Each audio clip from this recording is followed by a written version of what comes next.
হুঁচৰি গাই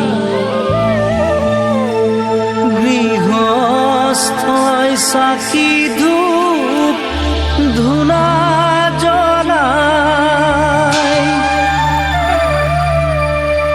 কালিলৈ গধূলি হুঁচৰি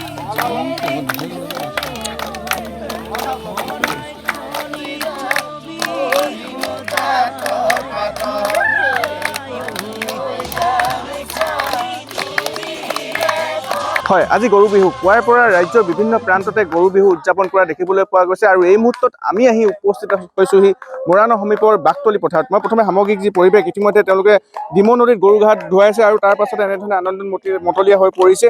যিহেতু গৰু বিহুৰ দিনটোত বহুখিনি ৰীতি নীতি আছে, বহু পৰম্পৰা আছে, পৰম্পৰা অনুসৰি এই গাঁওখনে প্ৰতি বছৰে তেওঁলোকে উদযাপন কৰি আহিছে আৰু অকণমান বিহুৰ মাজলৈ যাব বিচাৰিছোঁ।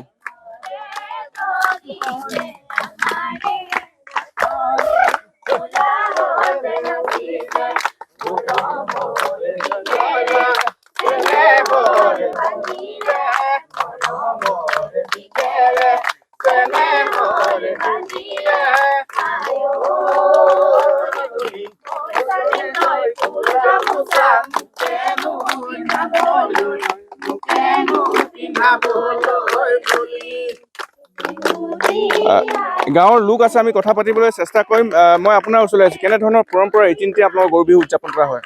যিহেতু আমাৰ বসন্ত ঋতুত অন্যতম হৈছে অসমীয়াৰ বাপতিসাহোন বহাগ বিহু বা ৰঙালী বিহু। এই বহাগ বিহুৰ দিনটোত আমাৰ প্ৰথম আজি চ'তৰ দুমাহী দিনটোত আমি গৰু ধোৱা এটা যি পৰম্পৰা নীতি, যিহেতু কৃষিভিত্তিক উৎসৱ হৈছে বিহু, গতিকে আমি এই কৃষিভিত্তিক উৎসৱ বিহু যেতিয়া আমি প্ৰথমতেই গৰু গা আমি ধুৱাব লাগিব, কাৰণ গৰু নহ'লে আমাৰ কৃষিৰ লগত কিন্তু কোনো সম্বন্ধ নাথাকে।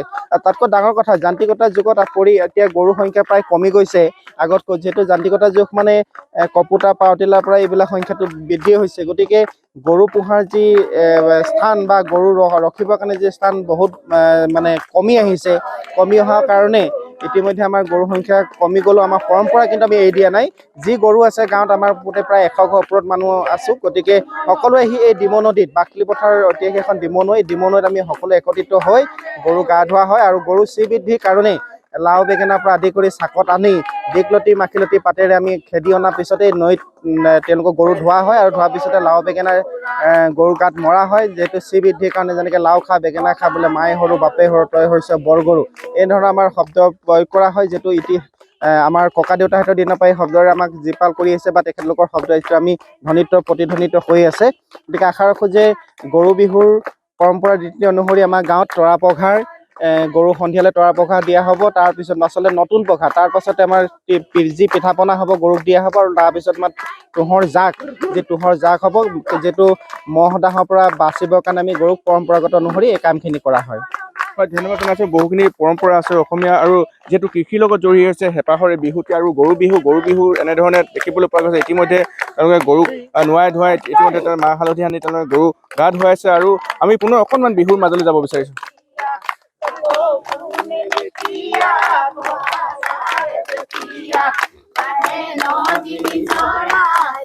আৰু এজন গাঁৱৰ লোক আছে, আমি কথা পাতিবলৈ চেষ্টা কৰিম।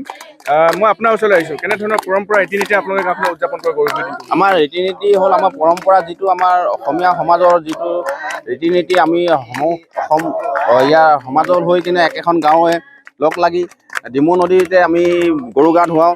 গৰু গা ধুৱাই এতিয়া আমি শেষ হৈছেগৈ, শেষ হৈ যিসকল আমাৰ গোটেইখিনি সমাজৰ একপ্ৰতি ল'ৰা ছোৱালী বৃদ্ধ আছে আৰু কণ মইনা আছে, তেওঁলোকক লগত লৈ এফাকি বিহু মাৰিছোঁ। বিহু ৰাইজে গোটেইখিনিয়েতো শুনিছেই।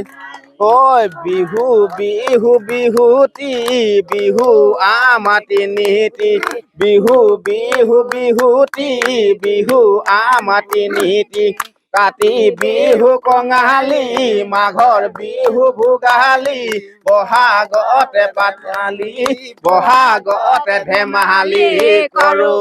ধন্যবাদ জনাইছোঁ। আচলতে এনেধৰণে গাঁওবাসীয়ে তেওঁলোকে গৰু গা ধুৱাই এতিয়া এনেধৰণে আনন্দ মতলীয়া হৈ পৰিছে, যিহেতু আজি গৰু বিহু আৰু পৰম্পৰা ৰীতি নীতিয়ে এই গাঁওবাসীয়েও আজি গৰু বিহু উদযাপন কৰিছে।